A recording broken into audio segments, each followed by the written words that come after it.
Nathan Towney's my name. I'm a Wiradjuri man from Wellington, New South Wales, Binjan clan. My family, my dad's obviously a Towney. His father, my pop, Cecil Towney, grew up on the Bundramine Mission at Peak Hill. And my nan, Maggie Stanley, grew up on the Common, just outside of Nanama Mission, Wellington there, which is where I grew up in Wellington. Wellington will always be home to me, but I absolutely love this place. And yeah, it's turned into a very special place for many reasons.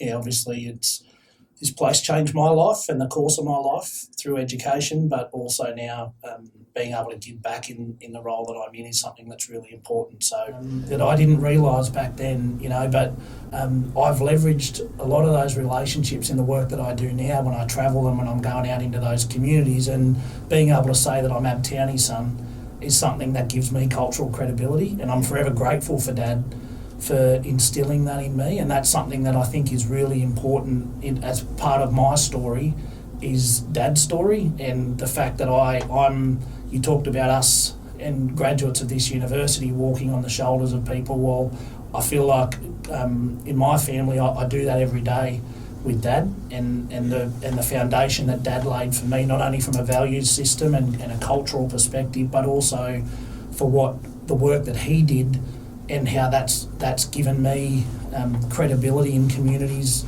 by being his son, and I'm forever grateful for that. So yeah, I was lucky enough to get a place in PE teaching, and spent many 4 years studying to be a PE teacher, and spent many times at Wallatuka, particularly early on when I would get those assessment tasks. That very first one I'll never forget, and I walked in over there at Wallatuka and had my assessment task, and there was a staff member that had a backpack on walking out the door, and I'll never forget, she said, "You right, bub?"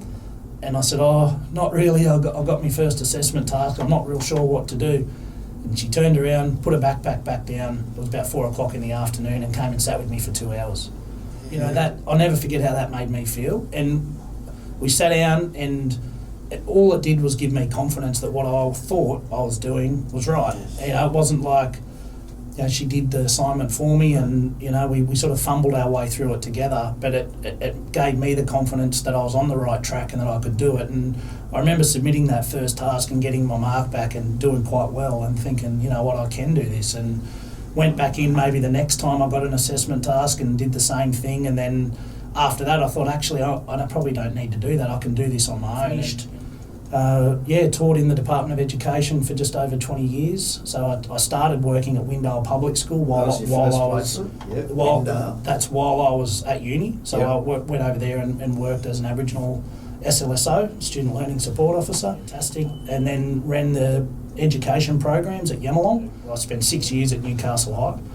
Majority of those as principal, and loved my time there, and just love being a teacher. I don't think there's a greater privilege than meeting young people as 12, 13-year-olds and going on this journey with them and their families where they grow into young adults, and so much happens in someone's life, and to be able to, support them and their families through that period of time. And, education's important, but just looking after people is something that I think is really important, and that's what I love to do. And that's, I guess, what encouraged me to come to the university, was to maybe put some research around some of those things that I felt were really important in educational leadership that I didn't feel were valued as much, and that the system didn't put as much emphasis on.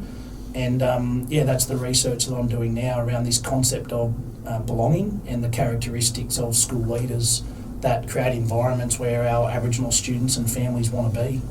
And to me, that's the foundation for any type of success. So that's what I'm doing now, brother, and working with an amazing group of people to lead a strategic approach across the university, and as of 2 months ago now lead the Wallatuka Institute as well. And it is a massive full circle moment, and I feel extremely privileged. I'm a custodian of this role, and there are many people that have held that custodianship before me and have put the place in such a but we've benefited from that, and Yes. you know, I feel this huge sense of pride, but also responsibility and obligation now to do my part in that space, and you know, I feel very privileged to be able to do that.